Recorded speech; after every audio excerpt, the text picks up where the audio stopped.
Oi pessoal, boa noite, tudo bem? Eu vim aqui bem rapidinho gravar um vídeo para vocês antes de fazer o Theo dormir. Eu vou falar para vocês sobre transtorno de processamento sensorial, porque às vezes a gente pensa que a criança autista ela só tem sensibilidade auditiva, e isso é um engano, sabe pessoal?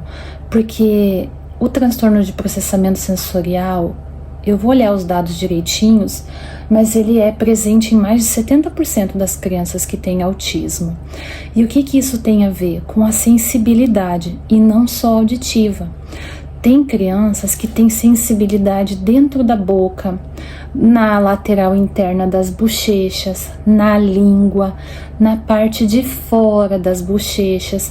Tem criança que tem sensibilidade na pele, com relação a toque.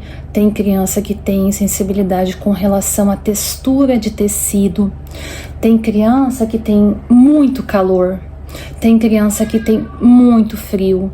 Tem criança que sente mais dor. Tem criança que sente menos dor. Tem crianças que é até difícil escovar os dentes, pentear o cabelo, sabe? E isso tem tudo a ver com a parte de processamento sensorial. Então, às vezes a gente fica atento só à parte da audição, mas não, é bem mais complexo que isso. Tem criança que tem sensibilidade na planta dos pés. Eu conheci uma pessoa da minha família, né? Na verdade, eu ia dar outro exemplo, mas vou dar esse, que a pessoa só usava aquele tipo de shorts, daquele tecido com aquela camiseta. Tem uma rigidez comportamental aí? Tem, mas também tem a textura do tecido. Era muito difícil tolerar qualquer outra textura de tecido, sabe? Tem uma mãe que comentou comigo que a filha dela só consegue usar a textura de tecido de pijama. Não sei qual, né? Porque tem várias texturas de tecido de pijama, mas a do pijaminha dela. Então, o que ela teve que fazer? Mandar fazer o pijama da filha dela, uniforme da escola da filha dela, com o tecido do pijama. Aí a gente pensa assim, ai, que exagero. Não é. É muito difícil. Eu conversei com um autista adulto e ele tem muito problema com usar jaquetas de nylon, a textura do nylon. E ele passou um tempo fora do Brasil e era muito frio na Alemanha. E ele tinha que morder a língua para conseguir suportar colocar a jaqueta de nylon. Então a gente vê como é muito difícil, como às vezes coisas que para nós são simples, para eles são verdadeiros desafios. Por isso que às vezes o seu filho prefere determinado tipo de textura de alimento. Às vezes seu filho gosta de textura mais mole, às vezes seu filho gosta de textura mais dura, crocante, macia, às vezes sem molho, às vezes com molho. As crianças também têm muita sensibilidade olfativa, então às vezes ela não suporta nem a mãe tá fazendo comida na cozinha, que o cheiro é muito ruim para ela. Às vezes é muito forte, às vezes, né? Não sei se ruim, mas é forte. Eu conheço mães que a criança não pode estar na cozinha quando a mãe tá cozinhando. Deixa eu ver mais aqui o que eu poderia... Perfumes. Então a gente tem que tomar cuidado com a criança, né? E ficar atento. Às vezes a criança não pode usar perfume. Eu, por exemplo, eu era criança e eu tenho, assim, algumas questões, né? Eu ainda suspeito que eu tenho autismo. Por exemplo, cheiro para mim é bem complicado. A parte de ouvido para mim também eu me assusto fácil. Eu sinto muito cheiro das coisas, muito sabor das coisas.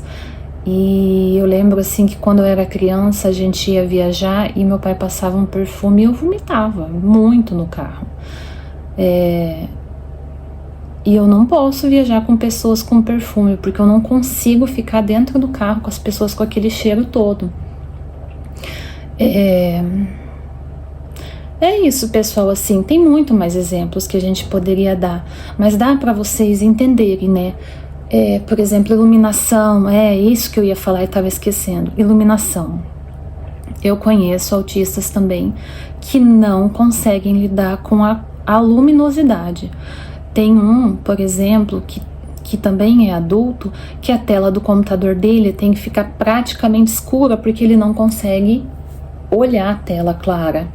A luminosidade do sol é complicada, desde pequenininha essa pessoa passa por isso. É isso, gente. Às vezes sons também, muito simples, que para nós não fazem diferença nenhuma. Eu também conheço um autista que não consegue trabalhar em sala junto com outras pessoas simplesmente por causa do barulho do teclado, do teclar. E eu falei simplesmente, mas foi horrível falar isso, né? Porque para ele não é simplesmente.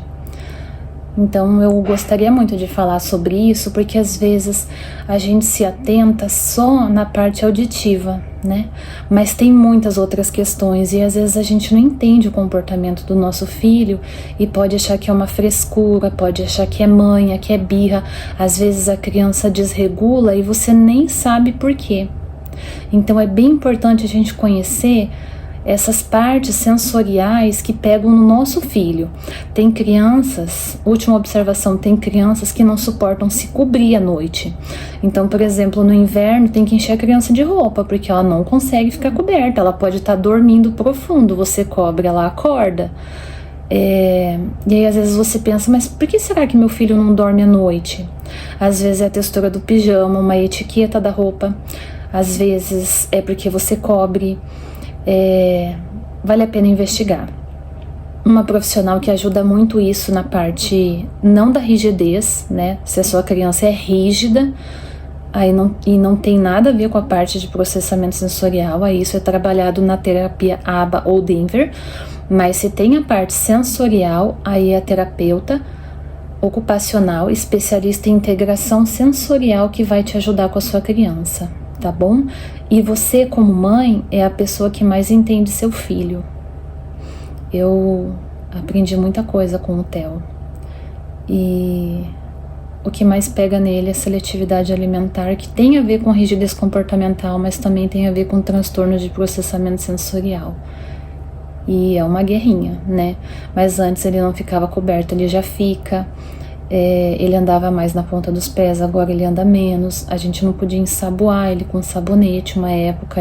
Então são coisinhas que vale a pena a gente investigar no nosso filho para que a gente torne o dia dele assim mais bacana, né? Às vezes até a bateção do talher muito forte incomoda determinadas pessoas.